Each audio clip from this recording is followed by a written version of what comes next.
So today we're going to talk about creating contracts to avoid morale hazard, moral hazard. Excuse me. Sorry, I had to think about that for a second. I was like, I think I just said that wrong. Sorry.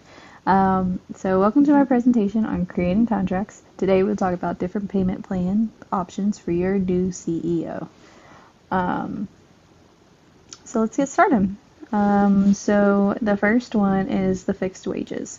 So I'm just going to run through these fairly quickly, but what are the positive and negative effects? How does the EO job relate to its pay? Will this affect the company as a whole? And then I just put the payment plan again, like what we're talking about. The new CEO will receive a fixed wage.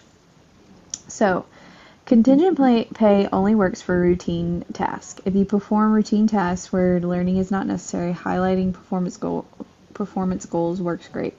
So this is just saying that fixed wages are rarely, not rarely, but they are good for a CEO because they base everything off of innovation and what they may be doing for the company, as like somebody that might just be training or trying to perform in a certain area in the company.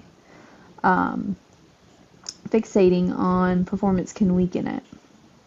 Performance-based pay is named so because incentive plans encourage leaders to hit specific goals. But as researchers have found, if you want high performance, performance is indeed the wrong goal to fixate on. Intrinsic motivation crowds our intrinsic motivation. When people feel intrinsically motivated, they do things because they love what they do. When people are extrinsically motivated, they do things because they will receive bigger rewards, and then when financial incentives are at stake, the love of the job weakens.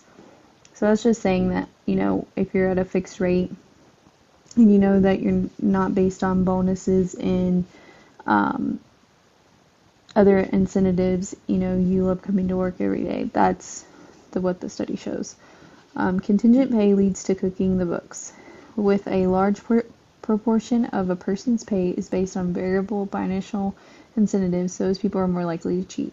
And it's true. I mean, you just got to think about, like, if they know they can make more, why wouldn't they hide it? If they know they can make that bonus at the end of the year, they can always state what maybe, revenue was for the year or things like that. All measurement systems are flawed. Incentive plans demand that metrics are used as a trigger for payout. Whatever measure you use, you will undoubtedly end up with an imperfect quantification of what would like your executives to do.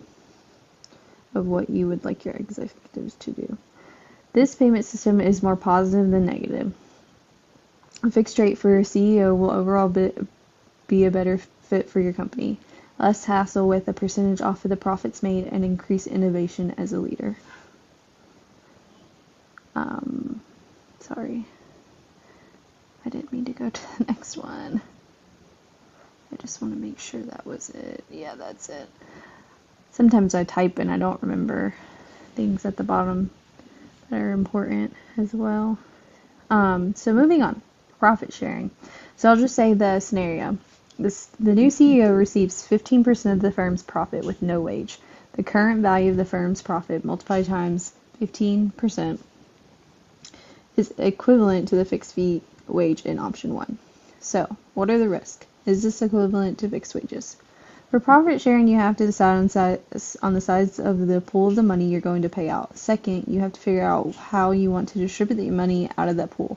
The payment option for this is the CEO receives 15% of the firm's profit with no wage.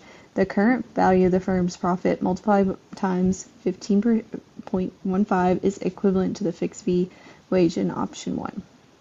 For starters, your business needs needs to generate profit in order for the profit sharing to work.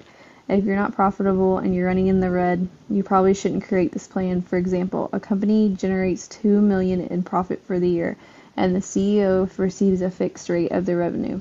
The 2 million, 15% times 15% is 300,000. So say that is the fixed wage that we talked about in slide 2, but the company could come into problems if the profit rose. So the percentage stays the same. For instance, the profit for the year is 3 million instead of 2 million. The CEO is entitled to 450, which is more than what they're saying. Yeah, they're saying in this scenario that it is equivalent, but what happens when revenue increases? You got to think about the risks that you're taking when you do profit sharing, and that's one of them. So for that one, we're good. Sorry about the few mispronounced. I'm sorry, but no, I didn't. Oh, okay, yeah. Sorry, I just want to make sure I was on the right one. So moving on, stock options. How does this affect the CEO's payment plan, negatively or positively? What are the advantages? What are the disadvantages? So the payment plan for this, the new CEO receives a base salary with additional stock options tied to the total profits. The base salary is 10% lower than the fixed fee from option 1, with the additional 10% given in stocks. Widely used by early stage companies in rapidly growing markets. The company gives employees the right to buy shares at a set price during a specified time period. The employee faces no obligation to exercise the option and no financial risk or actual benefit until the option has been exercised. Stocks option availability must be offered as a bonus in order to be considered a profit sharing plan. If available is equal to all or based on salary, then it is just a perquisite, not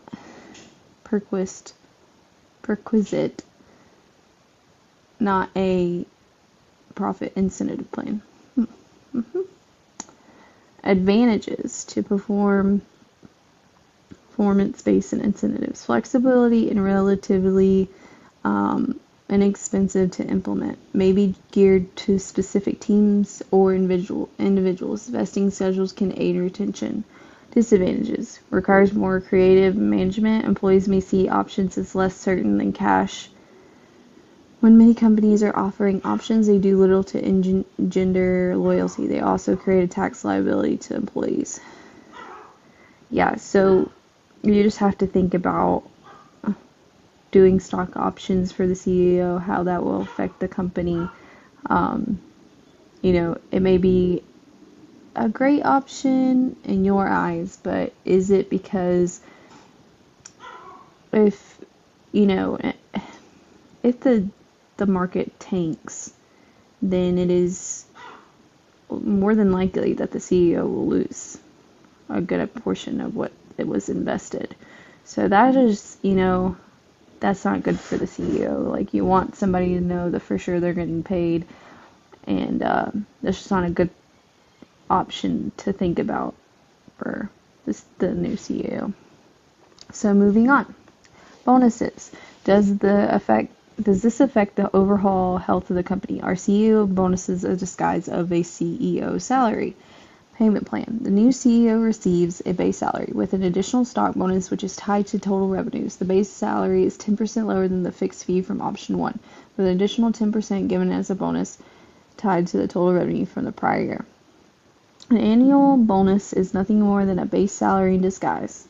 Bam. A CEO with a $1 million salary may receive a $700,000 bonus. If any of that bonus says, say, $500,000, does not vary with performance, then the CEO's salary is really $1.5 million.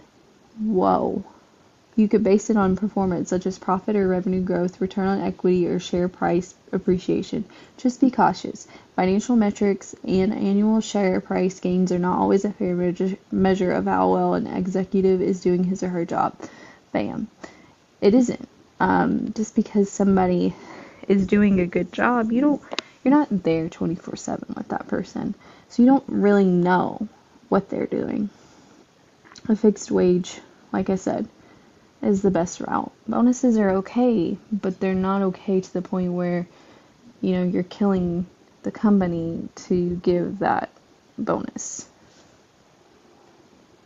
Moving on, stock options and bonuses. Again, how would this affect the company? Are stock options a positive or negative impact? Payment plan. The new CEO receives a base salary with additional stock options tied to the total profits. The base salary is 10% lower than the fixed fee from option 1, with an additional 5% given in stocks and 5% given in the form of bonus.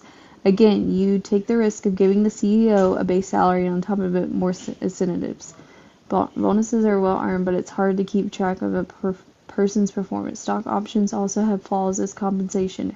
In fact, with options, risk can get badly skewed. When shares go up in value, executives can make a fortune from options.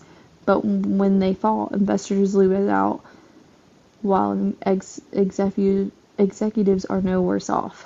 Options can even prompt top managers to manipulate the numbers to make sure the short-term targets are met. So yeah, those are very good points for this payment plan.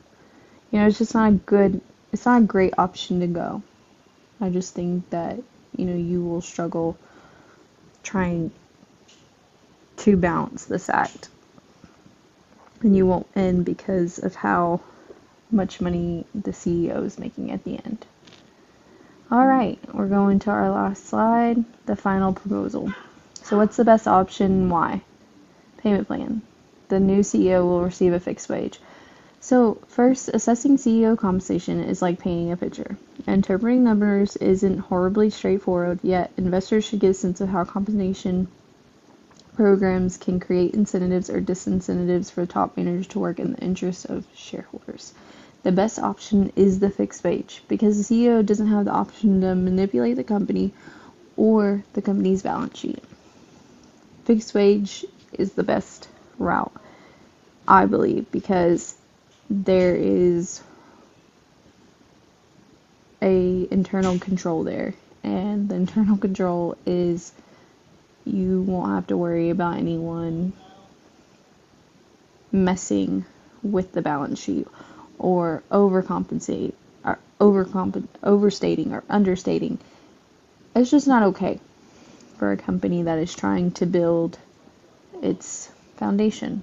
So that is it for this PowerPoint. I will have my references. I hope you like this PowerPoint.